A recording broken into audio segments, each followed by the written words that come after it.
Today's seminar is very special in particular because we have changed from offline to online mode. We will open a venue where we share and discuss on the topics and development innovative ways for the future of the international training programs. 2020 SHRDC International Forum on Online Experts will include case studies from experts and online discussions to look further of the implications and achievements of the international training programs. And also, we will explore the future ways of the training programs. And now I am very delighted to officially announce that we begin the 2020 SHRDC Online Forum on International Training. Let us then begin by inviting the President of the SHRDC, Mr. Hyoung-Zhin, for his welcoming remark. President, will you turn on? Thank you.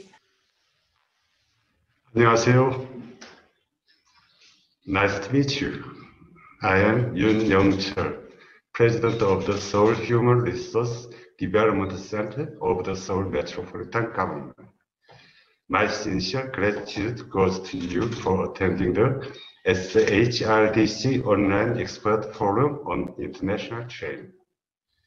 First of all, I would like to express my warm welcome to outstanding speakers to this forum for the presentation and discussion. Mr. Kwon-gu-sun, Professor of Seoul Cyber University. Dr. Ajay Lee, Secretary General of the Metropolitan Regional Office in Cairo. Mr. Jamie Paulo Mora, Senior Program Officer of the CityNet. Dr. Nongnu Tam-swan, President of the Training and Development Institute of the Bangkok Metropolitan Administration, who kept with us real time but participated through video clip.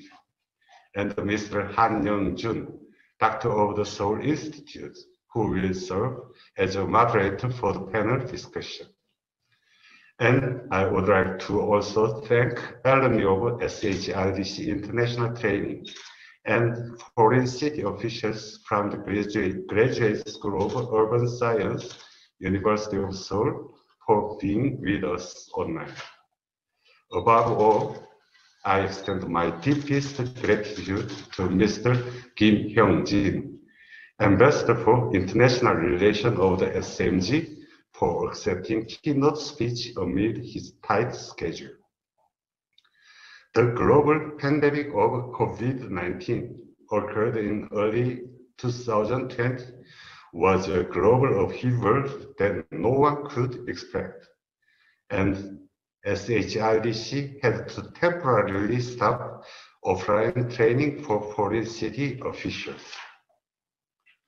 Against this backdrop, the SHRDC conducted online international training with its sister cities such as Bangkok, Cairo, and Mexico City to share Seoul City's policies on human resource development, smart city, and K-quarantine in the second half of this year. We feel sorry for the fact that IT technology-based online training cannot deliver the same atmosphere as we did in the offline training. However, I think it's required for us to adapt to the ever-changing environment, the era of with or post-COVID-19, and to find new chances. With attendance of alumni and experts who have spared no effort for the SHRDC International Training so far, today's forum is a venue to reflect meaning and achievements of the cases of new online training implemented amid the COVID-19 crisis, to seek ways of future direction for development and improvement of international training, and to exchange insightful opinions with participants on whether online and offline training can exist together harmoniously in the era of with or post-COVID-19. By all means, it's my sincere hope that This online forum will lay the foundation to share knowledge and cooperate for all participants. And we, SHRDC, will surely apply the knowledge and opinions we will offer today to the future development of SHRDC's international trade. Lastly, I wish all the participants of today's forum good health and happiness. Once again, thank you for your support.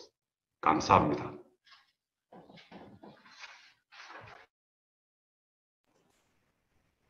Thank you, President Yoon, for your remarkable welcoming speech. Okay, so before we move on, I would like to tell you the sequence of the forum today. First, we will invite Ambassador Kim Hyoung-Zhin for his lecture titled City Diplomacy During the COVID-19. After Mr. Kim's lecture, we will deliver a lecture by Professor Kwon Gu-sun from Seoul Cyber University. He is also managing and supervising online trial training programs organized by KOICA, which is one of the best organizations to provide invitation-based training programs. And then discussion and case study presentation will be waiting for us. After experts' presentation, we will invite a very special alumni from two sister cities, Bangkok and Cairo, who participated in our recent online international training programs. Their presentations will provide us time to think about the meaning and achievements of the international training programs.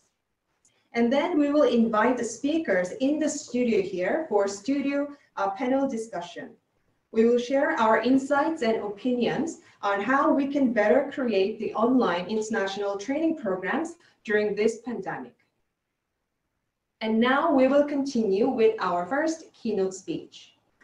As I've mentioned earlier, I'd like to introduce Ambassador Kim Hyoung-Zhin, who will deliver a lecture under the title of Untact City Diplomacy in the Era of COVID-19. So before I pass my microphone, I'd like to introduce Mr. Kim briefly. He has served as the Ambassador for International Relations of Seoul Metropolitan Government and was also a former Ambassador Extraordinary to the Kingdom of Belgium and Korean mission to the EU. I am very honored to welcome Mr. Kim as the first keynote speaker today. Please welcome Mr. Kim on the screen.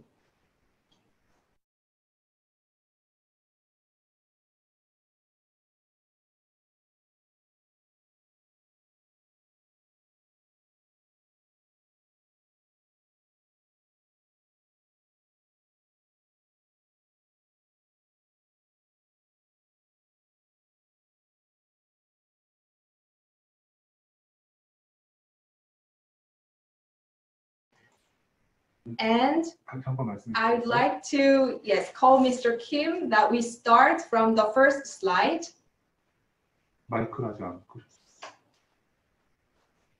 Can you unmute? Okay. Yes, All thank right. you.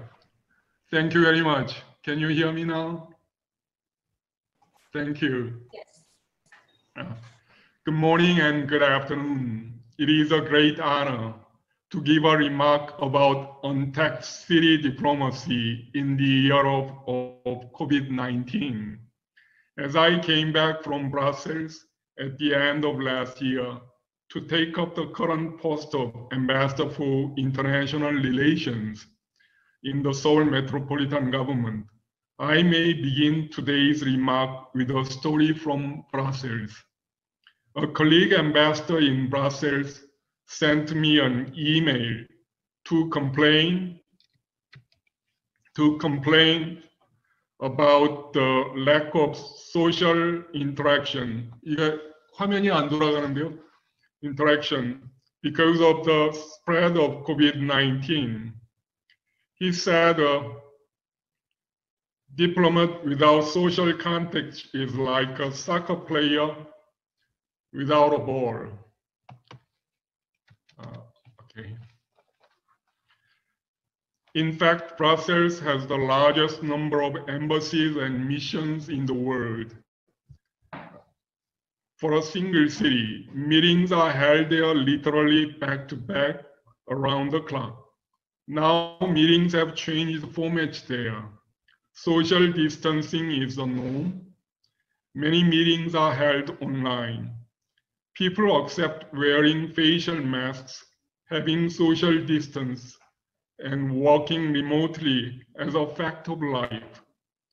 Webinars and online conferences are the rule, as we are doing today. In fact, the first summit meeting of my president after the outbreak of COVID-19 happened online with none other than the EU leaders last June. Apparently, post-Brexit trade talks between the EU and the United Kingdom have been more difficult as they had to be conducted at times online without face-to-face personal contact to float tentative ideas. Seoul has dealt with COVID-19 on the three principles of speed, innovation, and transparency. Seoul's motto is excessive response is better than late response.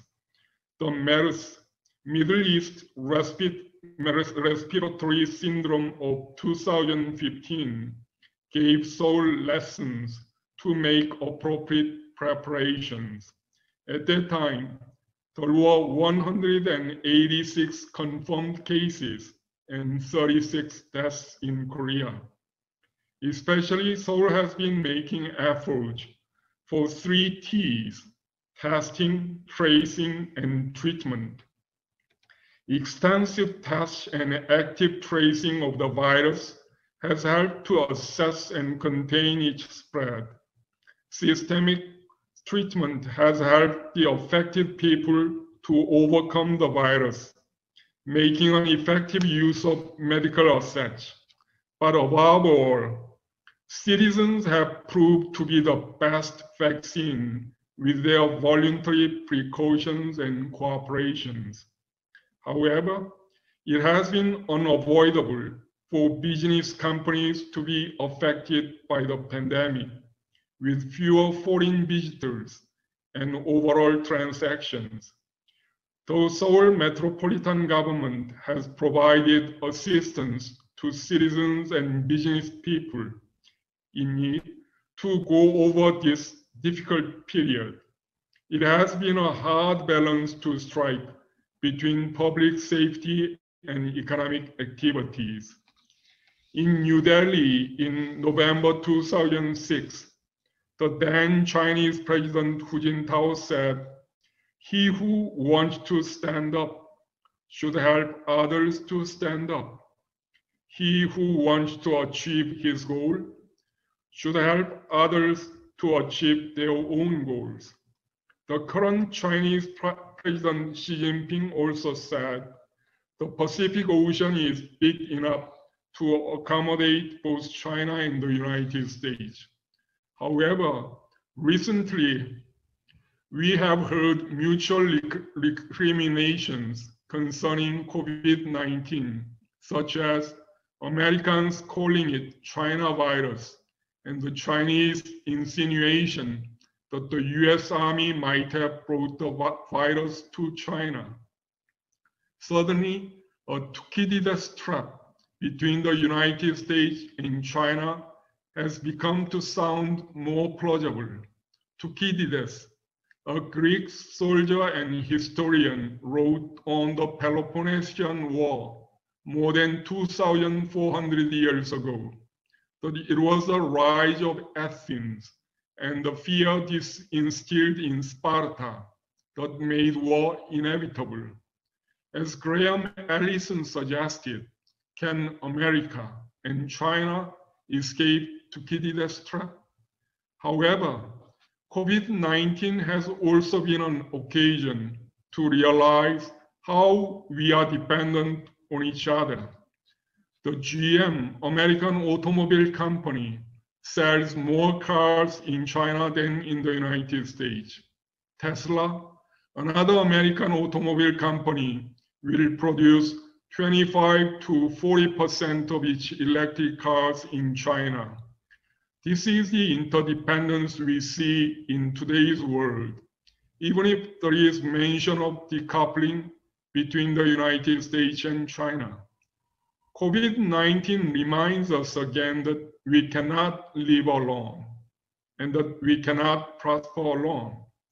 Adam Smith taught us more than 200 years ago that we can prosper by working together.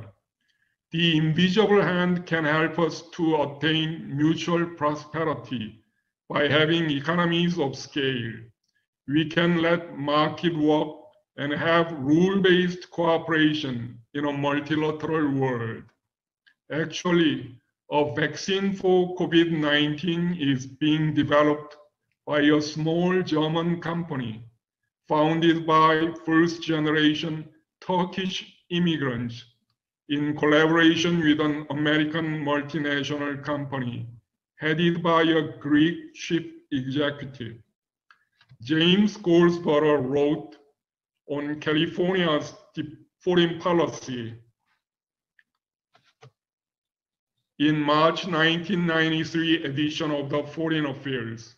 It must have sounded odd to talk about a local government's foreign policy, as foreign affairs were thought to be in the exclusive jurisdiction of a central government. However, we can now see the connection between cities and central government in diplomacy.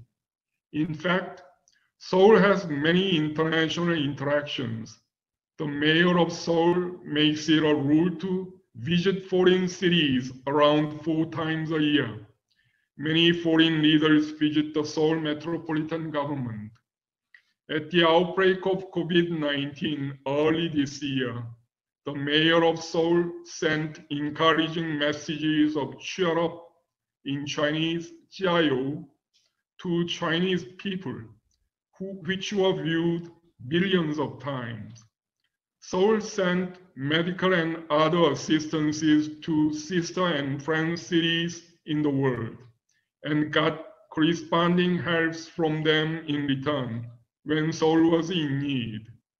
Last April, to learn from each other in containing COVID-19, a German delegation had an online meeting with the Korean central government, having a follow-up consultation with the Seoul Metropolitan government. A couple of months ago, the former British Prime Minister Theresa May called on Deputy Mayor of Seoul to have an in-depth talk.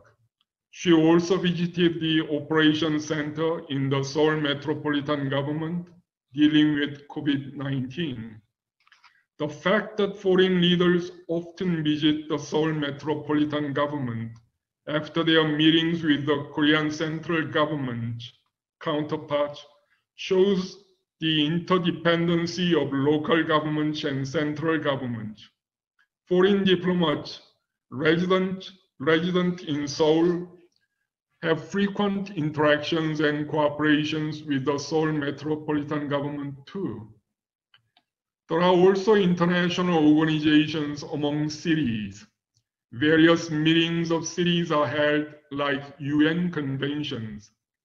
There are alphabet soups of organizations such as CityNet, WeGo, World Smart Sustainable Cities Organization, GSEP, Global Social Economy Forum, Int'l, International Council for Local Environmental Initiatives, Metropolis, UCLG, United Cities and Local Government, C40 Cities Climate Leadership Group, and the U20, Urban 20.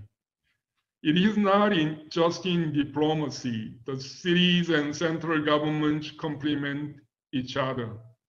The Seoul Metropolitan government has not only a Bureau for International Cooperation, but also bureaus for inter-Korean relations, climate and environmental change, citizen health, sightseeing, culture, urban transportation, welfare policy, lifetime education, water circulation, fire and disaster prevention, urban rejuvenation, and housing construction.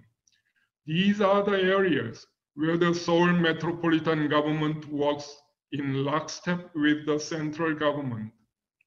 Seoul has been promoting efforts to host 2032 Olympics together with Pyongyang, its North Korean counterpart. Seoul is following up on the agreement between the leaders of South and North Korea in 2018 to make efforts to co-host 2032 Olympics. Seoul has also secured the UN Security Council's exemption of sanctions for the supply of medical goods to North Korea. Seoul has also hosted a peace forum under its own name, even if it was conducted online due to COVID-19. Cities have their own intrinsic soft power. Seoul announced its strategy to reduce greenhouse gas through a Green New Deal to become carbon neutral by 2050. Seoul plans to prohibit internal combustion automobiles to change all the operating cars with environment-friendly electric and hydrogen cars by 2050. Needless to say, the Bureau for Citizens' Health is now on the front to contain the spread of COVID-19 and to protect the health of citizens. For each credit, as Seoul is at the forefront, directly interacting with citizens, it has a number of practical and implementable ideas which can be useful to the central government, especially for climate change, environmental issues, and transportation, such as autonomous driving. Seoul takes a lead in venturing new ideas. Seoul is fostering startups with various centers across the city, such as biohealth, venture, fintech, artificial intelligence, and fashion hubs. One of the biggest problems Korea is facing is falling fertility rate. It has now come down to as low as 0.82 in the second quarter of this year. Korean youngsters marry late and mostly bear one child, if not no child at all. Low fertility will lead to the decrease of the potential GDP growth rate. In fact, when the United Kingdom became the workshop of the world in the 19th century, half of its economic growth was attributable to population increase. However, it does not help just to ask the young people to bear more children, for fertility rate is related to housing and education costs, as well as overall job security and welfare system. Seoul Metropolitan government is helping to deal with these problems. We are in the transition of BC to AD, before coronavirus to after domestication. Remote working and flexible shift has changed our life. A colleague ambassador in Seoul reviewed his embassy staff members' work portfolio and has found that everybody can work remotely, including the ambassador himself, except the chauffeurs of embassy cars. 200 years ago, a device began to dominate the world of work. It was not the steam engine, but the clock. People began to be paid on the hours of working rather than material output. Now, because of the spread of remote working, it is difficult to assess a person's contribution by the hours of working. The real output is becoming the criterion of working. Every leader in the various countries of the world tries to create jobs, especially in a manufacturing sector. It is difficult to create industrial jobs even if the economy grows. It is due to the change of technology. In 1872, an American farmer feeds 4 people in addition to himself. In 2018, an American farmer feeds 15 people in addition to himself. We do not miss jobs lost in farming. Thomas Friedman said in his column in the New York Times in 2012, titled "Average is Over." The textile company now needs only 2 employees, a dog and a person. All the work is done by machines. A person is needed to feed the dog, and the dog is needed to prevent people from approaching machines. Current technology has less use of human labor. Around 100 years ago, people's life expectancy was 30 years or so. It increased to 52 years in 1962. Now it is 75 years for men and more than 80 years for women in advanced countries. The changes in technology, life expectancy, make the big overall environment cities and central governments have to work. Pandemic sometimes brings about unexpected big changes. In the 14th century, 1/3 to 1/2 of the European population perished because of the Black Death. Ironically, it increased the bargaining power of laborers in relation to landlords, eventually leading to the collapse of feudal economy. 2 huge events in this century that hit business are financial crisis from 2007 to 2009 and the current pandemic. These crises show the extreme importance of resilience and preparation. Historians may conclude the current pandemic has made an inflection point in relations among countries, including city-to-city relations. The pandemic has also reminded us that the effect of a policy is dependent on how well citizens understand what is being done and why. Yogi Berra says, "It is tough to make predictions, especially about the future." Kodak once dominated the world with its camera films, but could not quickly accommodate digital technology, and in the end vanished from the camera film market.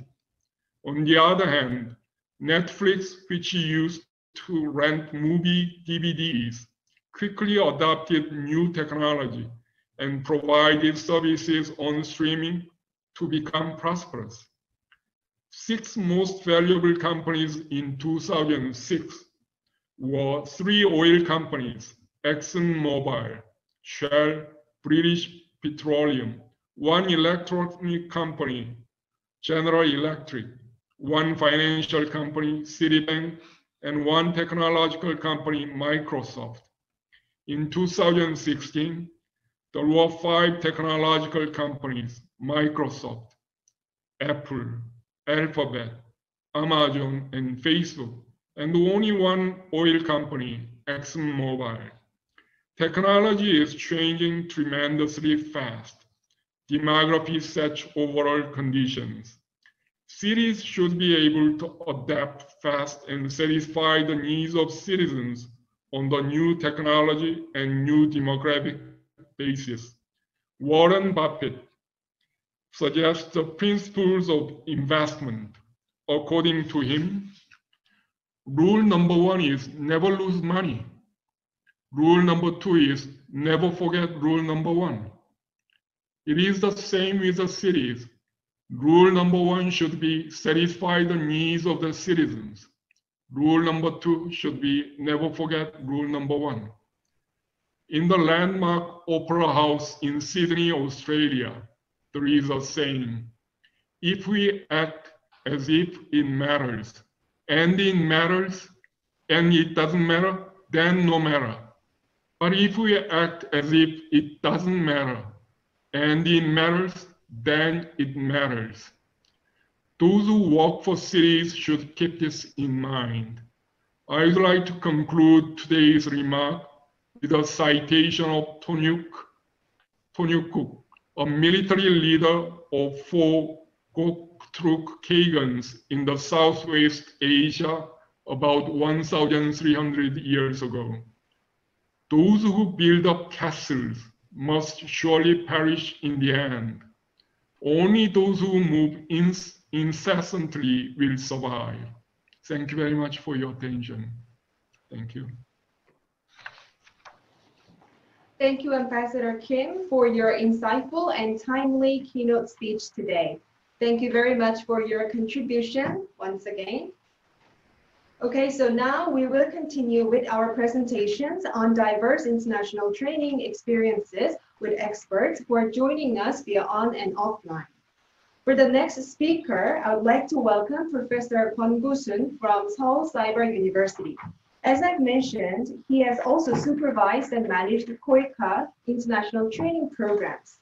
And for your information, before we proceed on, there will be questions and answering sessions at the very last part of the forum. So I know you have a lot of questions regarding our forum today, so please stay tuned until the very last moment. And now then, I will like to welcome Mr. Kwon on the stage.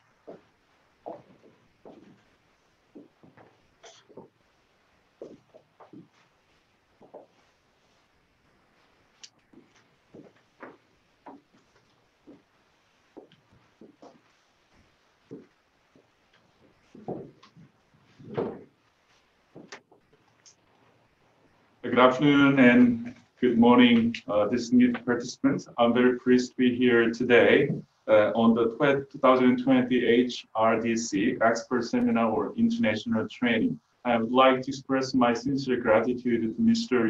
Hyoung-Zhin, President SHRDC, for giving me an opportunity to share the case of KOICA Global Training with distinguished experts in many countries.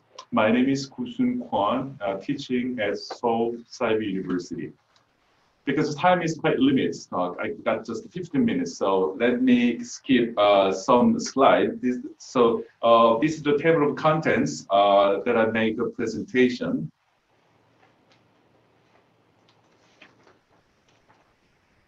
Yes, what technology? Sometimes technology, it didn't work. Sorry. Okay, this is the contents that I will make a presentation. Korea International Cooperation Agency, namely KOICA, is the Korean official donor agency, which was established in 1991. Its grant size is approximately $605 million in the fiscal year 2018.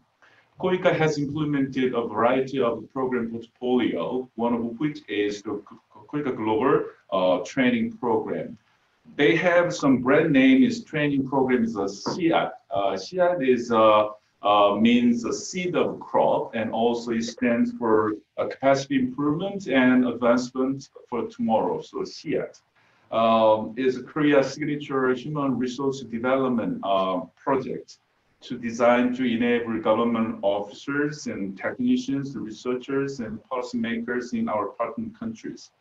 SHRDC actually aimed to upgrade level of individual capacity and also the pursue enhancement of organizational and institutional capability. Approximately 300 projects are annually conducted, but as you know, the pandemic of COVID-19 has become a great challenge to this global training program. So they have to change the inevitable transformation.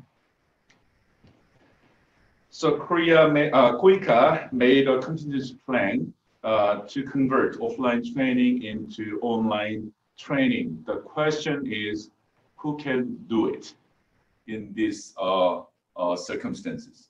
So when my university is a leading online higher education institute in Korea and has been implementing partner of KOICA Global Training Program since 2014.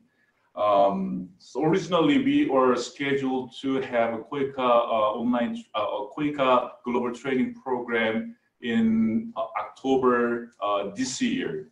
But suddenly, the KOICA urgently asked our university to conduct the first and pilot online training program last April. So they also want our university to conduct this training in June. So they gave me only 2 months to prepare for this online training and saying that you can do it. So we had to do it. The course title is Capacity Building of International Cooperation Educator for Asian Peace Building.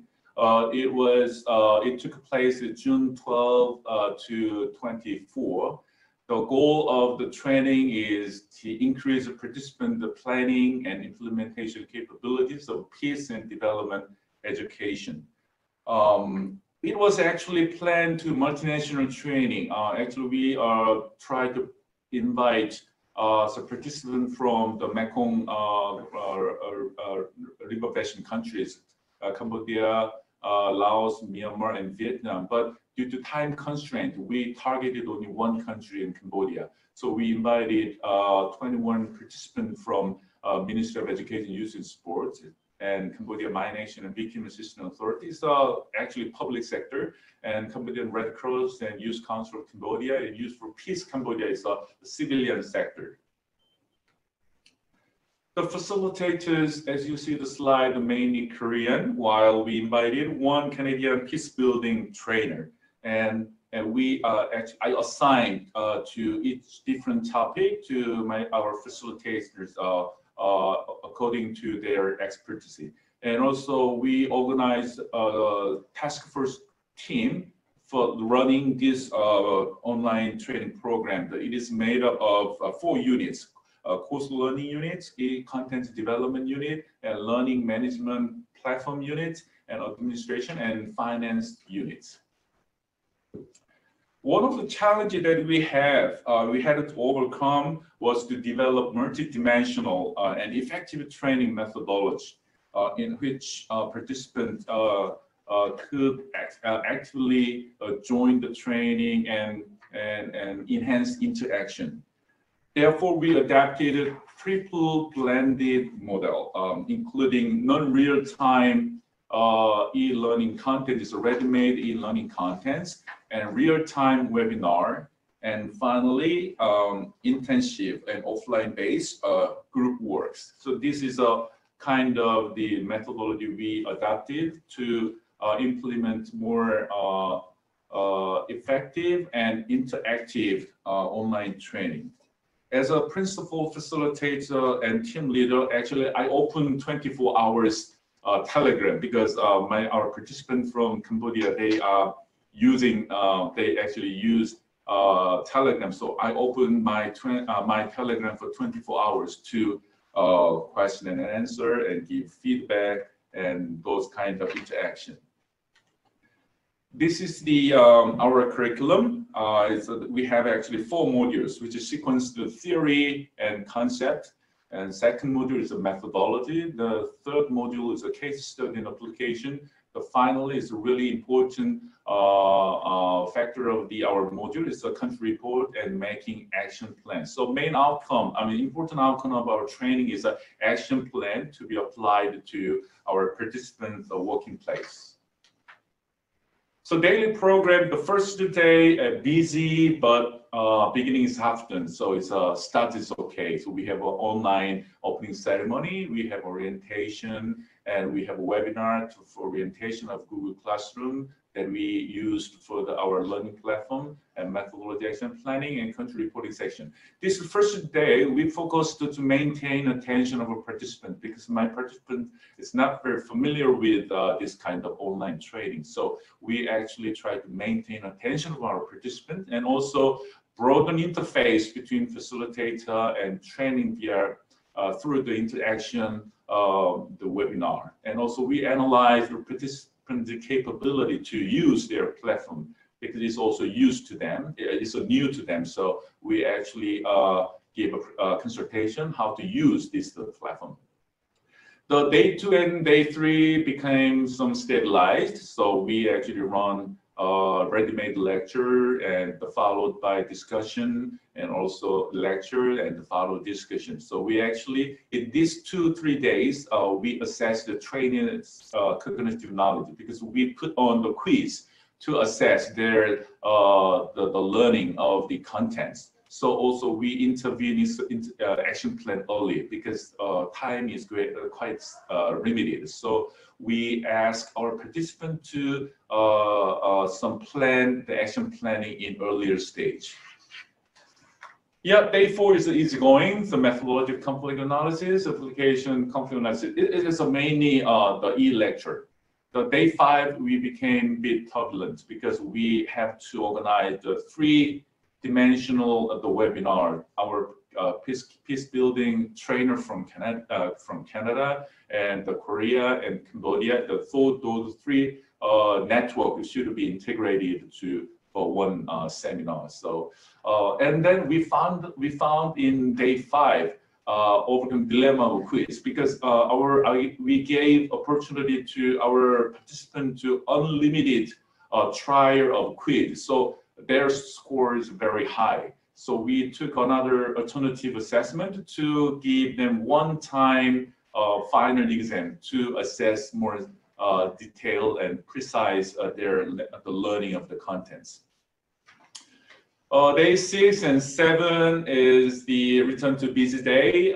We actually have some technical drill and technical exercise of making lesson plan. So we divided the group, and group was assigned to make a lesson plan, and we invite them to make a presentation of their lesson plan. So it's more or less some technical based some exercise. And day 8, we invite them to make a presentation of their action plan. So we finally got the 5 action plan from each different group of participants.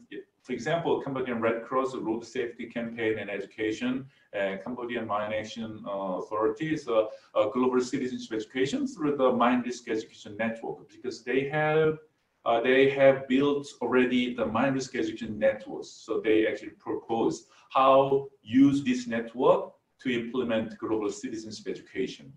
The Ministry of Education is a training of trainer of the global citizenship education for public education system. Definitely they have a public education network from the K to 12. And Young Council of the Cambodia, they designed the youth participation for social development, and finally Youth for Peace. They actually plan cultivation of youth peace competence. The final day, we completed our online training. We had an evaluation session and feedback to action plan and follow-up discussion. And also we had an online completion ceremony.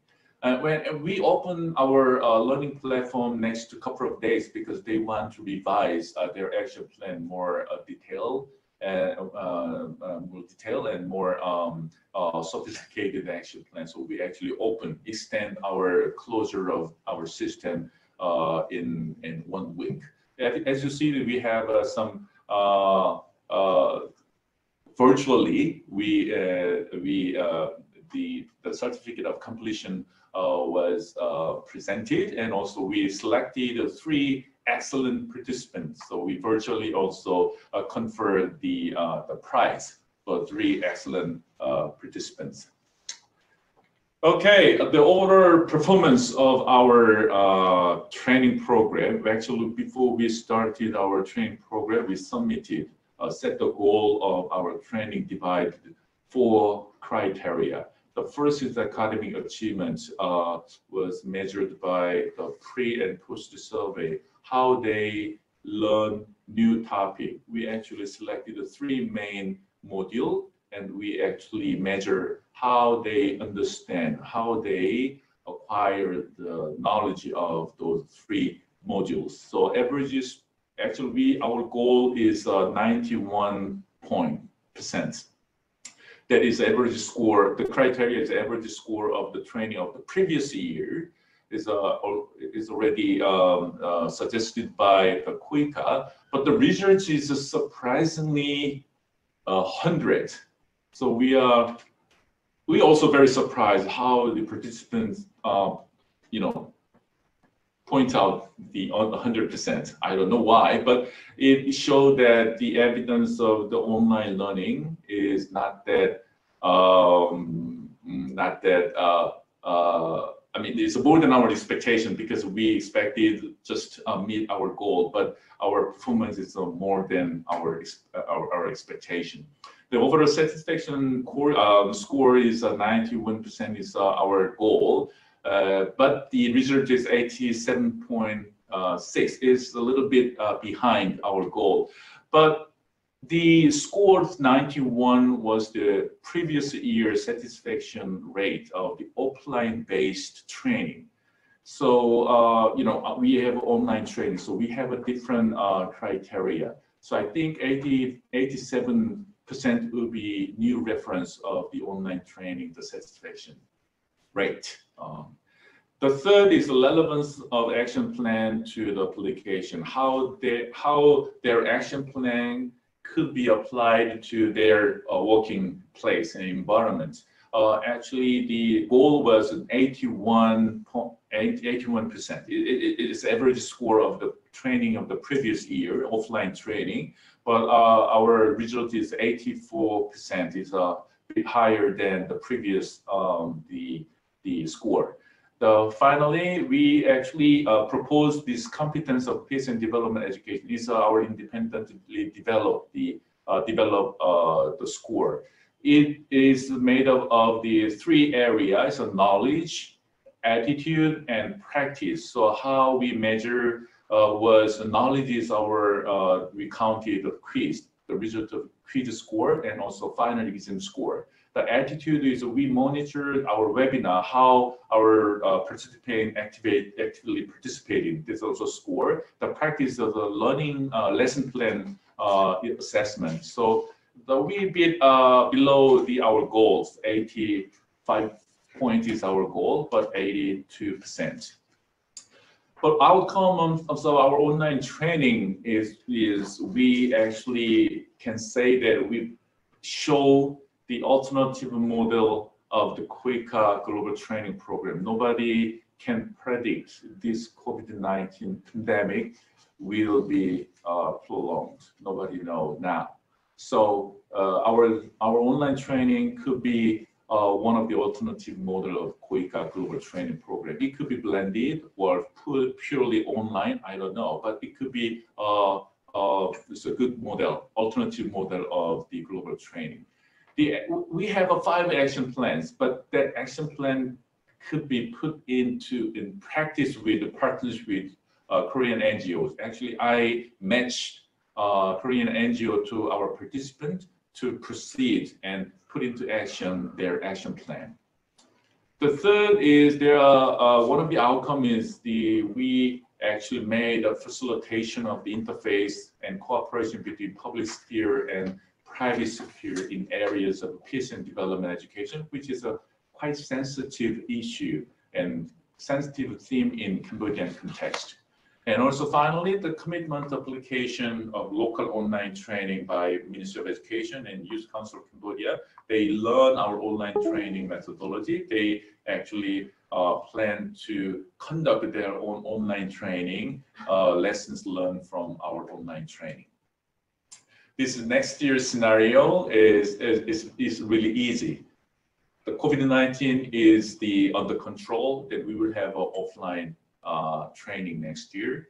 But if COVID-19 is still attentive, but the situation is not that positive to have offline training, then we will have a second online training, inviting those 3 countries, Cambodia, Laos, Myanmar, but we will invite our Cambodian participants as a co-facilitators of training. They will contribute our training next year. The third scenario is everything is completely negative. Then we will have another training to the target Cambodia, invite the different participants, but we will invite in any way our excellent participant of this year will contribute to this workshop for the co-facilitator.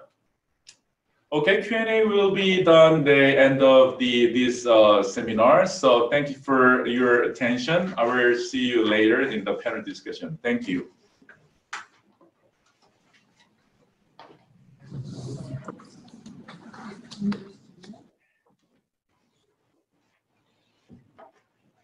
Thank you, Professor Kwon, for your insightful contribution. I think it was a very helpful moment for us to understand how the KOICA is running its training program. Okay, so next we will move on to the third presentation. I would like to introduce Mr. Jamie Paulo Mora, who is a Senior Program Officer at CityNet. And CityNet is actually our long-cooperative international organization. Today, his title for presentation is Case Presentation for Online International Training Experiences and Insights, the CityNet Case. Please welcome Polly for the presentation. Okay, good afternoon to everyone. Are we good? I mean, do you hear me? Yes. Okay, thank you. So let me begin this presentation, but again, thank the SHRDC for inviting CityNet to present its capacity development program framework that we've been doing with our members. But first, let me just give you a very brief profile of what CityNet is. So CityNet is an international city network. It's basically the largest association of urban stakeholders committed to sustainable development with the goal to connect urban actors and deliver tangible solutions for cities in the Asia-Pacific region. And we've been established by United Nations, SCAP, UNDP, and UN Habitat in 1987. And they wanted to have a city network that would move forward the visions of cities in the Asia-Pacific and had a collective response in terms of addressing urbanization challenges in the region. So we're a growing member city network. For now, we're 163, 107 of them. When we say full members, we say city governments. And we have 53 associates, which are comprised of different national associations of local governments, civil society, and private sector associations. And then we have also 3 members as a corporate member. So this is our vision. And our mission really is to connect city governments, and then we serve as a platform for city-to-city cooperation, sustainable city-to-city cooperation. Our mission is to exchange knowledge and find innovative solutions for urban challenges. And last, our mission is to we want to build a movement for more people-friendly, socially just, ecologically sound, culturally vibrant, and globally connected cities. So this slide tells you about our programs, our major programs in CityNet. So capacity building remains to be a core of our CityNet program. This is one of our main service to our members. So as you can see in the slide, CityNet works with partners and city governments in the development and implementation of need-based, focused, impact-driven capacity development activities for its members.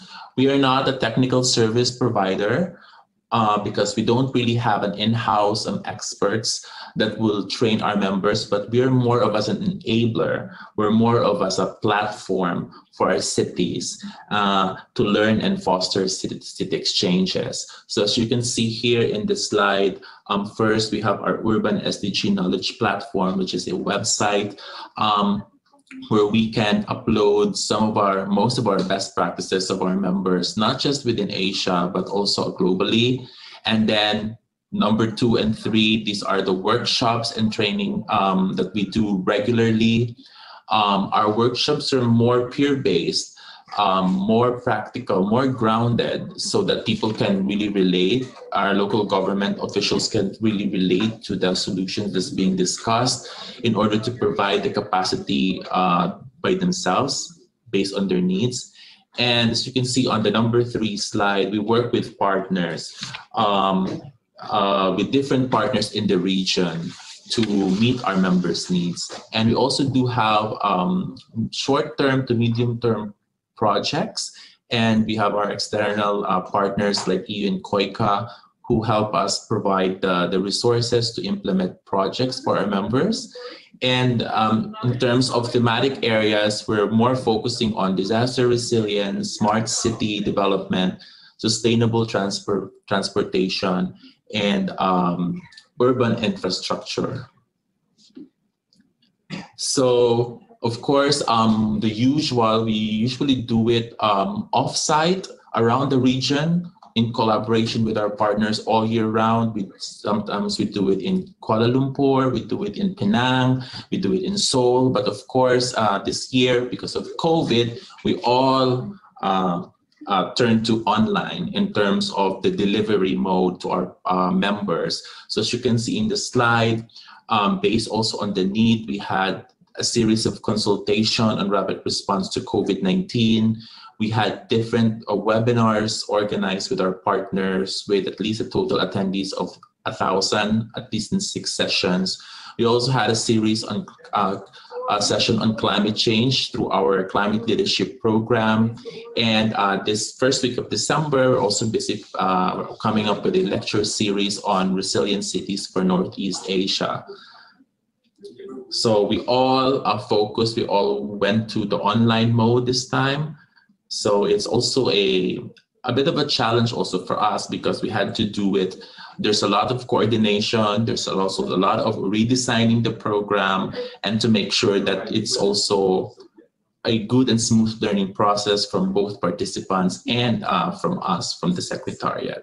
So this slide shows to you the details of our capacity building activities, of our seminars and training for this year. And then not just training, but we also do projects. We have done different projects for this year. We've been doing the COVID-19 impact assessment and pandemic preparedness research. This has been ongoing. So we really want to see up to what extent our members' needs in terms of COVID-19 related capacity development so we can provide them in the midterm. And the SDG Navigator phase, as you can see there, it's a self-assessment tool that we'd like to see how cities are self-assessing in terms of their capacity on the different SDGs. And as you can see, we also have an animated videos of best practices. We want a bit-sized information of these available best practices in our website. And we want to offer it to our cities for those who want to just get a glimpse of those best practices, not really a very comprehensive one. And another one is, again, toolkit on localization of urban best practices. We want our members to localize SDGs, but they should have a tool in a way that it will help them localize and assess their capacity and also identify their needs on what areas of SDG that they need to further improve. So these are some of the projects that we've done for this year, aside from the series of webinar.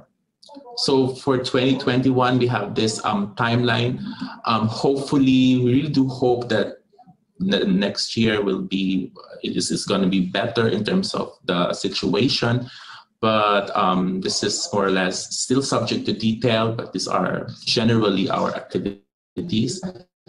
And by late next year, we have our biggest event, Congress, in Kuala Lumpur, Malaysia. This is going to be a very big event, and we're inviting you in advance to this event and just visit our website for more details.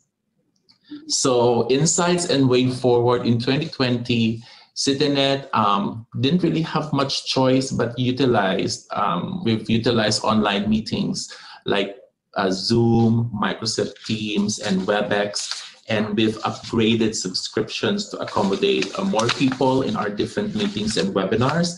And it's also learning by doing approach. As we go along, we learn about the different tools on the meeting technology and ensuring that the learning process is smooth among the participants.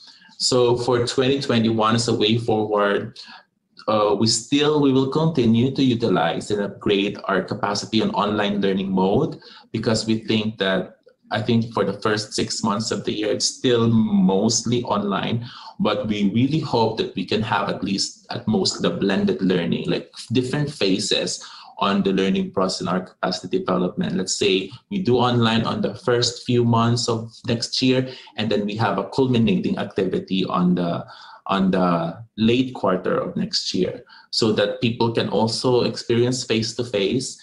And once it has become possible, we will implement it. And of course, in 2021, we want to further engage with our training partners. SHRDC is one of our major partners, and we look forward to having more collaboration with you in terms of the capacity development for our members.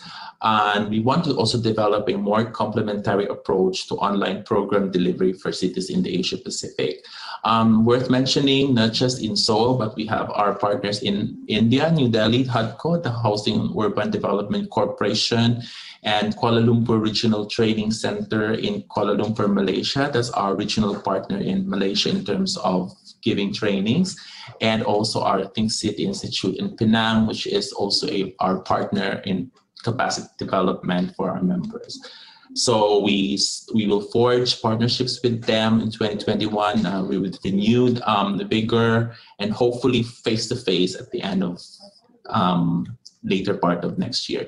And last but not the least, as I've mentioned, we have 2 tools that we've developed this year, and we want to pre-test them next year in our training, like the SDG Navigator and the Replicability Toolkit. So we're pre-testing them so we can refine them and we can make it more suitable and adaptive to them in terms of really assessing their skills, their needs, and their capacity in resolving urban issues.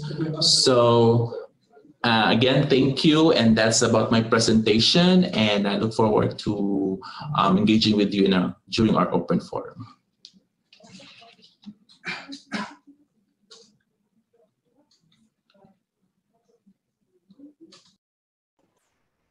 Okay, thank you very much for your presentation, Polly. We were able to understand the overall working mechanism of the CityNet, that you're working as an enabler and platform.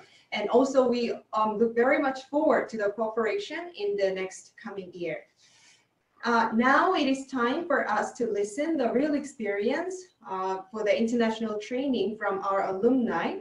We invited, as I've mentioned, 2 cities today, one Cairo and the other Bangkok. So due to the outbreak of the coronavirus this year, we were not able to provide the offline international training courses.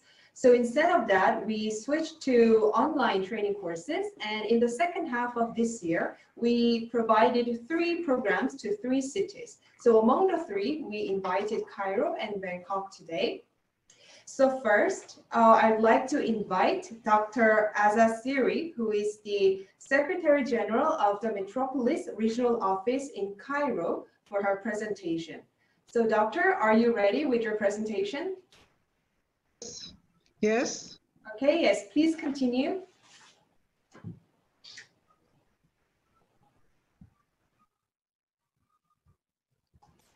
Can you see me? Can you see the presentation? Can you please share the files? Oh, share the file. You have share files on the very middle part of this slide. So you click on that. And then you can share your files with us. Sorry, it was shared. I thought it was shared. Okay. Let's try again.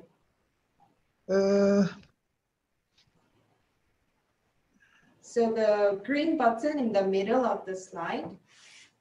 Green button. Okay. You click that, and I think you'll be able to see your presentation file. Okay. Yes, I think we're ready. Can you see it now? Yes. Okay. So it's nice to see you or to hear from you all again. My presentation is going to be on the changes from offline to online training what are the challenges, and what are the potentials for the future. Egypt and HBRC, Housing and Building National Research Center, has been on cooperation with Seoul for several years. So we are going to speak about this collaboration for about 10 years and the transition from the offline to online training. What are the challenges that we have seen in this case? And what is our experience in the training that we have conducted in both Bangkok, Cairo, and Mexico? And what can we do in the future, or what is the insights, or what are the challenges that we have to meet and solve in the future? We have been doing this training, as you see the pictures from the previous offline training, where experts from Seoul or from other countries came to Cairo for the training of not only for Egyptians, but trainers from all around the Middle East and North Africa. As COVID-19 was spreading this pandemic all around the globe, and it became increasingly complex and urgent to find ways to do some training, especially in how to deal with the pandemic, and especially the experience of Korea, which is a good experience, and how to spread this knowledge through online training, along with other difficulties and problems that we are facing in the country. For many years, during the cooperation between MITI and SHRDC and HBRC, we have been proposing for several years to have like online training, but unfortunately it never materialized. Maybe there was no like urgency to do that, but when the COVID-19 came, there was a need for this online training. To give you a background, Egypt was not very doing a lot of service on online. It was like not many services were provided online in the country, especially in learning. We have some learning experience on distance learning in schools and university, but it was not like popular or used. But work from home was not also the trend. So HBRC experience with regard to his service was not also done online. So we had a lot of things that were not going online. Most of the services and the activities and the banking and everything was done in person. So to change from in person or from offline to online was a real challenge to not only in the sector of training, but on all sectors of life in the country.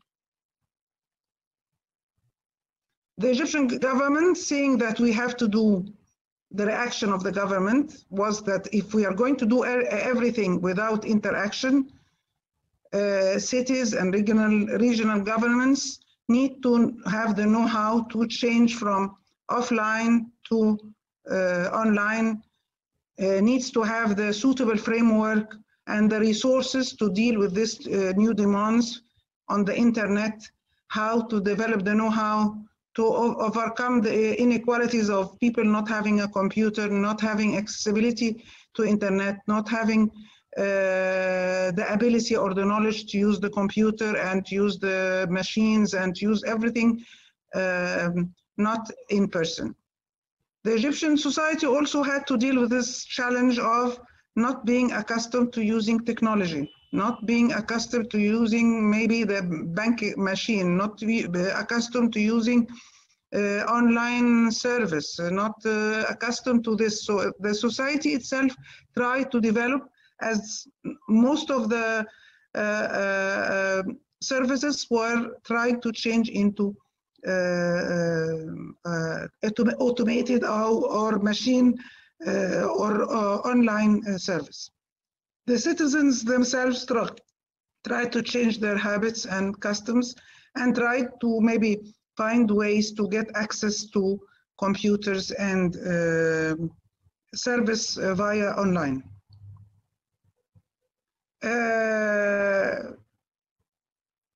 Another challenge also was as Egypt is quite centralized, how to change the mode into more decentralized systems and to provide service in regional centers. Not necessarily everybody has to come to the capital or Cairo to have their service provided. All this is happening while we have also other problems like the rise of number of unemployment, the closure and the mandatory time to close, closing many schools and the effect of this closing on the families and the working mothers, changing transportation modes and finding other modes that are less crowded, and also finding the budget to do all this in a very short time. Maybe we could, the problem is, maybe that was also one of my questions from previous presentations, the citizens of countries like Egypt with maybe not very accustomed to technology, not very accustomed to using the computer. So the change in a very short time from person-to-person interaction into having a system via internet to provide service, payment, complaints, banking, and others in a country with a high literacy rates and the low income population is a challenge in itself. Also, another challenge if how to enable innovation in a heavily bureaucratic context. We have a very bureaucratic context. So if any innovation happens, how can we spread this innovation in the whole country? And also another challenge is how to have a true and reliable information spread around the country in a transparent and accessible way. With regard to training, online training, we have other challenges, like how to supply computers, laptop, and technology and internet in the whole areas, in the whole needs for training. How to have people with skills, how are we going to choose the people who are going to get the training?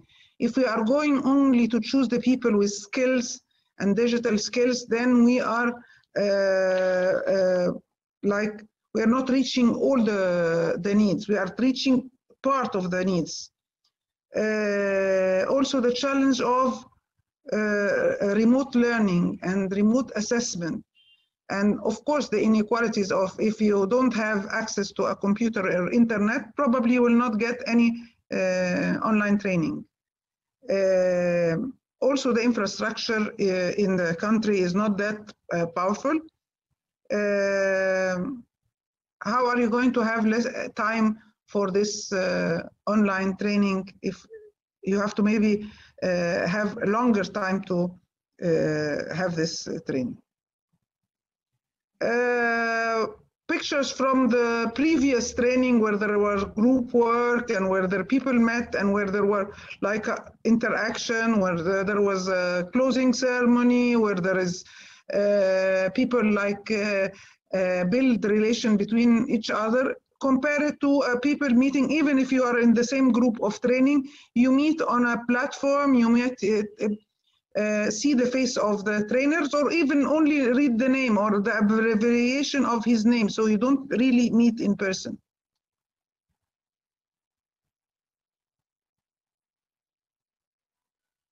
A small challenge that we have faced in the training that was in Cairo is that in HBRC and many other governmental entities, we have a firewall that does not accept us to open videos. So when the people tried to get the training, they were not able to download the video or see the videos from work. So they have to do this when they go back. When they go back, they have to have a computer at home to do this training from home. So this is, although it's a small difficulty or challenge, but you have to deal with it. Maybe also the know-how of how to open the videos, how to open the internet, how to do the group work, how to meet via Skype and so on. This knowledge might not be available to all the target group of training. So then you choose, when you maybe have an application, you say, can you use the computer and so on. So you are limiting the people who can go into online training in a country like ours. Of course, the impact of e-learning because of COVID-19 is, it's easy to get this service. It's easy to get international training service. You don't have to pay for this international expert to come to your country to provide this service. You don't have to pay a lot of things and so on. My answer is, like it has been indicated before, is that maybe from each country you train some people, training of trainers, and then these people from the country, like maybe from Egypt or from Mexico, they get the training and then they can spread it in that community. One of the positive things of online training is that people form groups. Like we have now a group with Mrs. Kate from Seoul. So they are have a group on WhatsApp or have a group on Telegram and so on. So this group, like it breaks all the barriers. It's a platform for peers to meet each other. It's a platform for them to provide knowledge or extra knowledge between the people. So it's like a club, so this is nice. So even after the training is finished, if any of the trainees has questions, they can, through this group, reach out to other participants or reach out to Kate or reach out to ex-participants to get the knowledge. One of the things that I would recommend in the future is how to do this online training with people with disabilities. Then people need to get training. They might not all have the same abilities to use the computer, to have any disability that might not be available through the internet. Also, another problem is how to make available the computer laptop. As I said before, this is not accessible, especially now that even if you want to buy this computer, laptop, tabs, and so on, the supply chain is not very easy. The budget to provide this is not very easy, and so on. This is another challenge. Also, one of the challenges that we have faced in the training is that the presentations are like pre-recorded and maybe in Korean, so it's not. So we need more interactive. Maybe the instructor pointing out with the cursor where is he speaking or she is speaking, so that people watching the video would be able to be with them. Or part of it is a recorded video and part of it is online meetings, so that the participants of online training have a glimpse, or maybe 20 or 25% of the training is online direct exchange, and 75 is recorded material.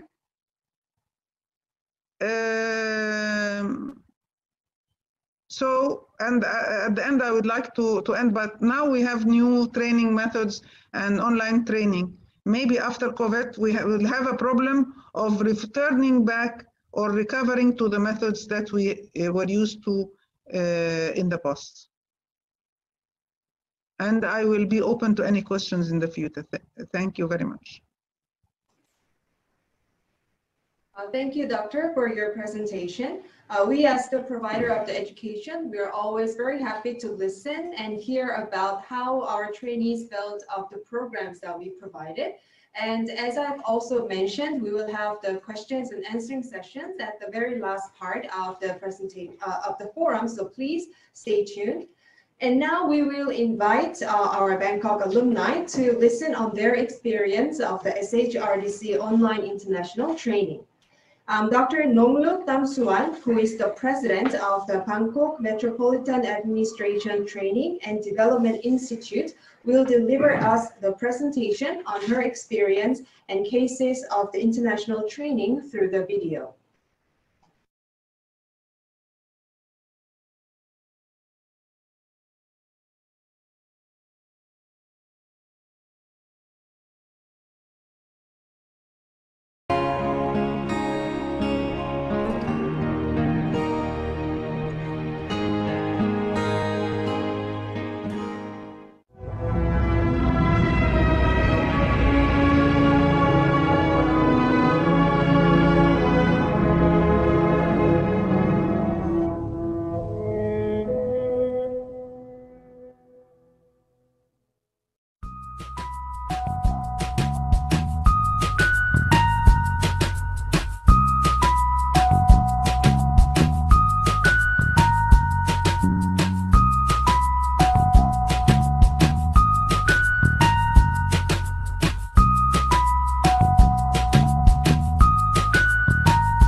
또다시 반복되는 하루 그 끝에 네가 내게 있다는 게 참 고마워 눈물이 앞을 가린 날도 네가 있어서 괜찮아 한없이 지칠 땐 가끔은 내게 기대 쉬어도 돼 쓰러져도 절대로 울지 않길 항상 나 기도해줄게 우리가 함께했던 날 내게 너뿐이던 날 마주보던 눈빛을 난 잊을 수 없어 소중한 마음으로 나를 봐준 내 맘속에 별이 돼준 너 이제는 내가 널 알아줄게 조금은 늦어도 괜찮아 우리가 걸어가는 길 위에 혼자가 아니란 걸 나는 알고 있어 지금 잡은 우리 두 손 놓지 말아줘 약속해 난 언제나 여기 서 있을게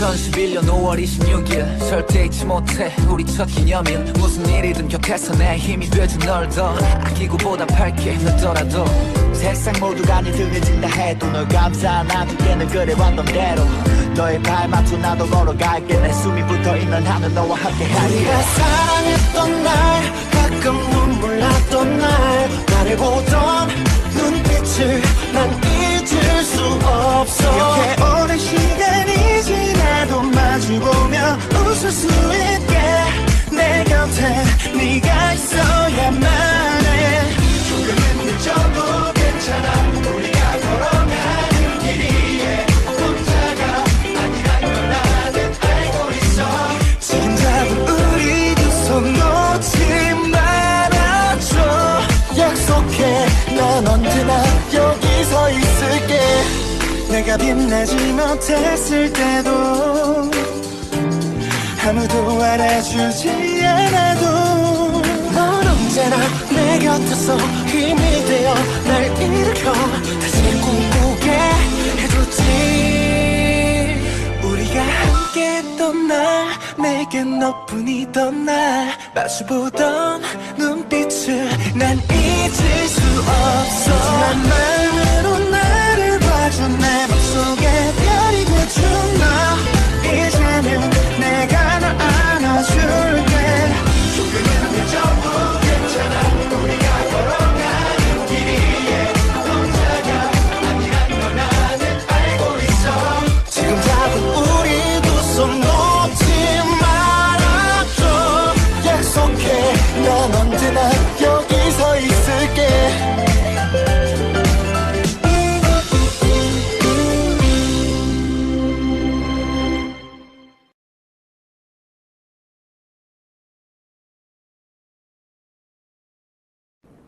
Good afternoon, everyone.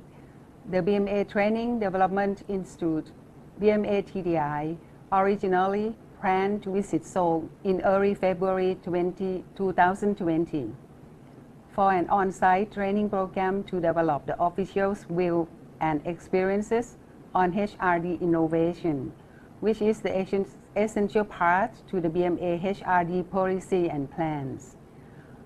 On-site training program was cancelled due to the outbreak of the COVID-19. To continue the objectives of the training, the SHRDC offered us, the BMA TDI staff, to train online about the SHRDC HRD policy training program. The online training was organized into two parts: self-learning with the assignment and the online meeting. From September the 14th to the 18th, we started the first part on studying via videos on the topics of SHRDC, HRD visions, strategies and policies, training programs and methods, and the paradigm shift in HRD. The individual assignment required us to wrap up what we learned, answer the questions, and submitted them to the SHRDC. The second part, it was held on the September 21st. We had an online meeting with the SHRDC team. All 16 BMA TDI staff joined the meeting via Microsoft Teams application. We present what we will apply to our work and discuss them on the development of our training plans and innovations. For the conclusion of the online conference meeting, both SHRDC and BMA TDI share opinions, experiences, and lessons learned from the assignments, which gave us, the BMA TDI staff, such gain points for the improvement of our works. To clarify more on what we gained from the training, focusing on public service target should be clear and practical. This idea will be brought into the development of our training programs. The learning methods of micro-learning and flip learning should be more taken into the training program we organize. Also, creating and promoting self-learning, e-learning with various application usage should also be taken into practice. In part of the organizational development, both staff and work improvement should be efficiently worked together in parallel. Moreover, learning from experiences has to be more emphasized and provide as a lesson learned on a day-to-day job, which will bring to the sustainable work for performance development. For the hard time of the COVID-19, we found that it brings the obstacles as a good lesson learned for us. We adjust ourselves to the situations. At the same time, we found the innovation and the way to improve our works as well.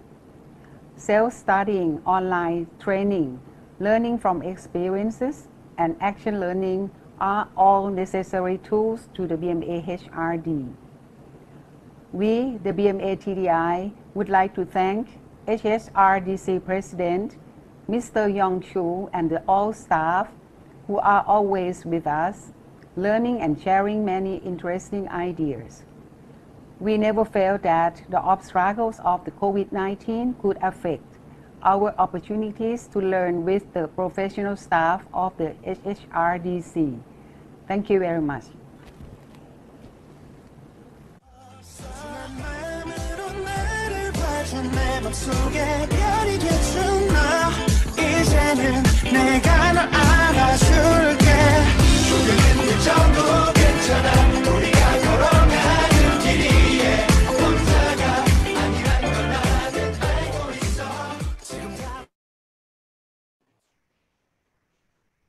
Okay, so as you can see the stage now, I think we are very ready for the panel discussion. So let us now invite Dr. Hyoung-Zhin from Seoul Institute for today's moderator and open a discussion with our speakers and presenters on today's topic. If I may introduce Dr. Han briefly, he has served as the evaluation committee member, and in particular this year, he is the action plan advisor for Cairo online training program. Dr. Han will proceed with the questions we received from our alumni in advance of this forum. It was really difficult for us to select questions because our alumni all over the world sent us so many. Still, we are getting lots of questions at the moment. So once again, thank you very much for your active participation. And my last housekeeping announcement is that our forum today will be edited and shared via SHRDC official YouTube channel for those who missed out our forum or who would like to see us once again. Also, presentation materials for today will be posted on our official website. Now, I will pass the microphone to Dr. Han. Okay, good afternoon, everyone. Can you hear me now? Okay. Okay. My name is Hyoung-Zhin and I am Associate Research Fellow at the Seoul Institute. And I'm very happy to moderate this section. So we are providing the live streaming this session. So please visit SHRDC YouTube channel at www.youtube.com/user/SHRDC-info and share your question with us. So I'm honored to be the moderator for the panel discussion session, and once again, I would like to extend our sincere gratitude to our presenters. Thank you very much. It was very good. And as you have seen from the previous presentations, we can do many things by online, even in this horrible pandemic age. So I hope you are all fine. Yeah, right? So we should be proud of our technology to allow us to meet colleagues and friends without traveling several hours or several days. So it's really great. But there are some concerns about the online activities. So for example, some people raise the issue that online program is very inefficient because there's few interaction between lecturer and student, and the student needs very strong motivation to fully participate in the online program. So that may be the problem. But online training may be the only option in these days with the COVID-19. So some people say that it should be replaced by offline program when this fear is gone, when the COVID is over. So actually, I can do anything if I can remove this COVID-19. But as terms of the online program, we should think about the future of the online program. It should be gone or can use. So both online and offline program have pros and cons. So we cannot say which way is better. So, but the important thing is that with this corona age, we can see the very good potential of online program. I think that it is very valuable experience for us. So thus taking this opportunity, we hope SHRDC can have a chance to look for the insight how we can better prepare for the next with Corona and the post-Corona age for online international training program. So without further ado, I would like to ask Dr. SHRDC from Cairo about how she's preparing action plan for SHRDC online training and how does she think about it.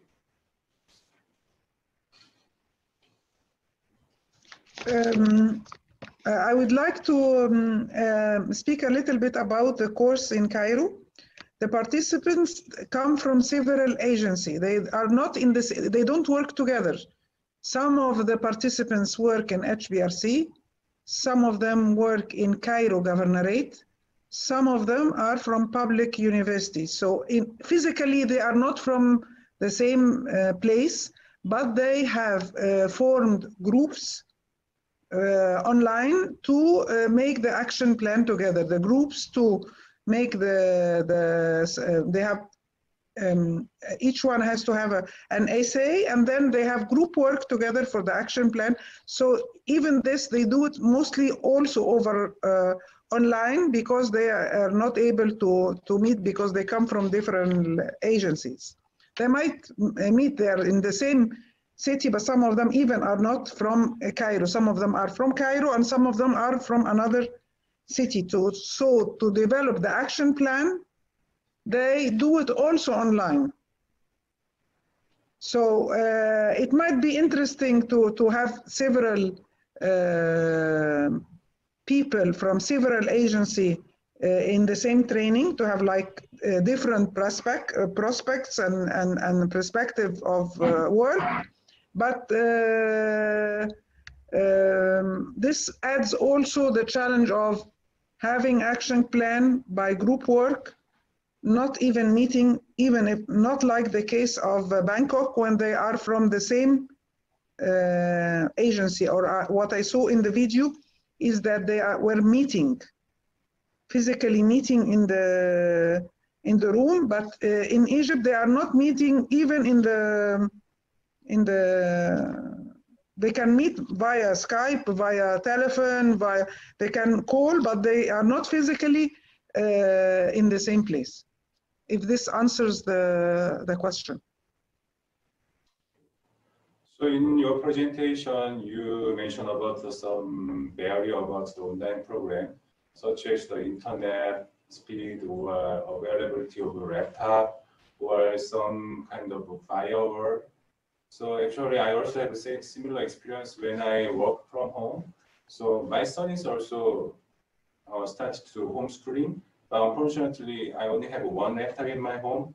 My son should use that because education is important than my work. So I have no choice but to sleep in night, in daydream. But anyway, similar thing happens in the world, I believe. So do you have any suggestion for this difficulty for the online program, Dr. C? The physical existence of a laptop, a free laptop or free computer is a challenge, but also the knowledge to use it. So in our training in Cairo, some of the participants from the same agency used one computer and they sat together to see the videos or do the work together if they don't have access. If they don't have access in the internet in work, we accept that they go home and have better internet at home. So we give them like a free day to go at home and then have this training, because if the capacity at work cannot make it available. And so we're trying to move around the difficulty of the laptop or the internet infrastructure within work or within home, trying to do our best. Maybe by the end of this year, a lot of people would have more access, more computers. So the government is on the way of buying a lot of things, making more internet infrastructure better and so on. We are on the way, but COVID-19 has like suddenly appeared and we were not ready for it. But now I think after 9 months, it is getting better. It is getting better. Yes, thank you for your suggestion. So as a public sector, we should consider the digital liquidity, I think. So we should consider about it. Thank you, Dr. Sri. And I have collected the questions from SHRDC alumni, and I would like to ask Polly from CityNet. There are two questions from Jakarta. The first question is from the 10th slide of your presentation. You mentioned that about 2,000 participants from member cities received the capacity building program this year. And how were the reactions as well as assessment from participants from the program? Thank you for that question. We received a good feedback in terms of our delivery of our session, different series of sessions. We tried to make it really short in terms of like an averaging 1 to 2 hours per webinar series. And we also took consideration in terms of the capacity of our participants in terms of the infrastructure, because some of of course, the developing cities in developing countries, the internet connection is an issue. So we also try to make sure that we also consider them. So we somewhat shortened the delivery, the learning sessions. Generally, we get it through our feedback system through it's just like qualitative feedback system. We try to get as many feedback as possible, and relatively they're okay with the design, with the facilitation, and our training is more peer oriented, so practical oriented, so less of a theory and more on cases, best practices. So they also are generally are okay and impressed by the design, so they can further relate more on the topic. So that's the general feedback that we've been getting from our series of sessions.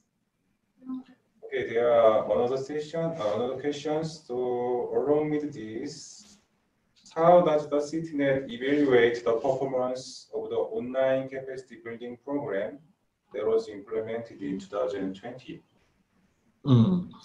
How do we evaluate? As we can see, as I mentioned in the way forward, we need to be strategic, or we need to learn more, or we need to have a more integrated learning design, because what I've realized this year, it's just a series of different webinars and sessions.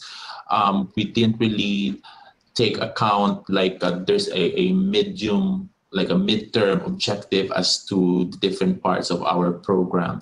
So we will try to improve on it, and we will try to improve the monitoring system in terms of like after the session, after the webinar, after the learning, to what extent they've really applied it in their own city.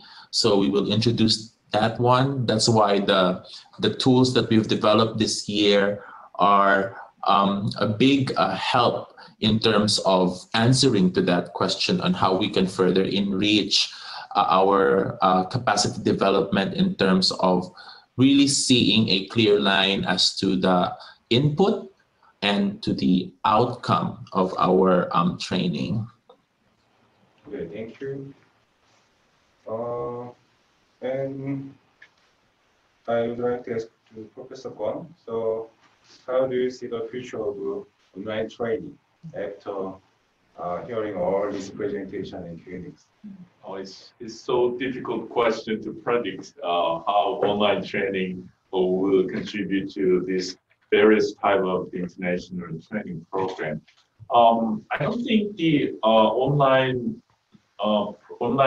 training program is the mainstream of training. It should be converted to definitely offline training. It's kind of intermediate the role to bridge this online and offline. So there is no one-size-fits-all style online training. It depends on the topic. It depends on the participants. It could be modified some different portfolio. As I mentioned in our training, we divided in 3 different model and the media, like a ready-made online, the contents, and also the webinar, real-time webinar, and intensive some offline interaction. So those 3 factors can be integrated, but in different ratio. For example, some training which is more focused on the technology or technical based, more the ratio should be more to so intensive some offline interaction ratio is larger than other 2 factors. But like a theological or a theory-based training can be put more kind of online e-learning contents, and also webinar can be put more ratio rather than this offline or intensive training. So and I'm not sure. And also the other factor is once we develop one e-learning content, we can use them repeatedly. It could be used this year and then next year to different participants. So it could be good archive to use these ready-made content to let kind of introductory the kind of theory-based content can be used repeatedly. So we can save the time and energy and money as well. So in the future, nobody can predict what kind of training will be next 4 or 5 years, but definitely online training can be a good alternative model of the future training. Thank you. Yeah, I agree with the Professor's opinion that we do not need to pick certain ways better because diversity always good. So yeah, so we should do. So we saw the potential of the online program through this experience, through this age. So I think we need to find when we should do the online program or when we should do offline program, which is better. So diversity is good, right? Yeah. So I believe that Professor Kwon also has some questions about your presentation. So if you have some meaningful or selective question, then could you answer about the questions? Yes, I have actually 3 questions from the expert. The first question is the action planning intervention. Actually, the usual the approach of the action planning in offline training, usually the 2.5 weeks or 3 weeks program. So the first day is the country reporting session to know what is their strength and what is their weakness. So first week usually country reporting session and also some lecture to get more knowledge to the conduct of action planning. But in online training, we don't have much time, just 1.5 weeks, really short time. So first day, we have a country reporting session. And then the day by day, I actually monitor. We have a webinar, a real-time webinar every day, the kind of a wrap-up session. So I intervene the group to group, how they design their action planning almost every day. Then also I encourage our participants to get together to offline interactive meeting to draft their action plan. So they actually spend extra time on the weekend to get together to have design this action plan.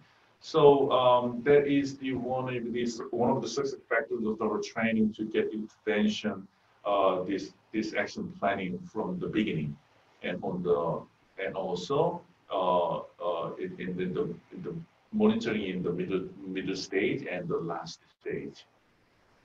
I guess the second question is the 100% of the our outcome of the academic achievements.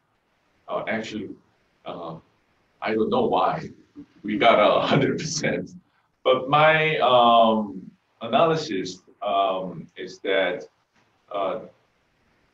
most of the participants are not very familiar with peace education and also development education. Is a bit new issue to new topic to the participant. But Ministry of Education, a participant from Ministry of Education, they knew already general concept of global citizens education, not peace education, the global citizens education. But participants from different area, they actually familiar with this topic. So they learn this topic through e-learning course, and then they should take quiz. They should take a quiz. So they study very hard because we monitor their quiz score every day. So it kind of pressure them to study full contents and the quiz. And also we gave them the final exam. Also it's a kind of pressure for them to prepare this final exam. That's the reason why this kind of evaluation assessment system can contribute to improve their kind of knowledge of the topic. Finally, how we select 3 excellent participants in the completion ceremony. Actually, our criteria to select excellent participant is not included action planning, because as you know, action plan can be put into action actually after completion of this program. So we selected our participant is the 4th assessment factor is their KAP, knowledge and aptitude and practice. And knowledge part, as I mentioned, we score their quiz and final exam. This first factor. And the second is the attitude. We monitor the webinar. So my staff actually score which participants more actively join the webinar and more voices from the learning from the e-learning content. So we actually monitor and score what level of participation can be done through the webinar. Finally, is the practice. We actually gave assignment, kind of group assignment to making lesson plan. So it's a group-based evaluation is done for this presentation. So we divided groups and we gave them a lesson plan assignment. So they also get together to make a kind of a lesson plan targeting to some certain age, like kindergarten or the elementary school student or the secondary school student. So they design lesson plan and make a presentation. Then one of our facilitators, the expert, actually grade them, score their presentation and their the lesson plan, the document. So we collected all the different assessment document, and then finally we selected 3 participants. One from Ministry of Education, one from Cambodia Mine Action and Victim Assistance Authority, and one participant from Cambodian Red Cross. So 3 different participants were selected for the outstanding participants of the program. Unfortunately, we couldn't give them some prize. Well, we actually sent the prize paper, the commendation paper to airmail to their working place, but unfortunately we couldn't give them kind of physical prize because kind of the logistic difficulties. But I hope that if next year we will have the offline training, we definitely invite them to Seoul. Then we'll deliver the prize to those excellent participants. Thank you. I believe offline prize is better than online prize. Absolutely. Absolutely. Okay, I think time is almost done, and we do most things to discuss. So I want to conclude this panel. So thank you all for your kind attention through this long time, and I also would like to thank you to the all staffs behind the camera. There are some people wearing a mask without face, so thank you very much. So let me finish this session, and I hope you stay strong and safe. And I hope we'll see you next time. Thank you. Thank you.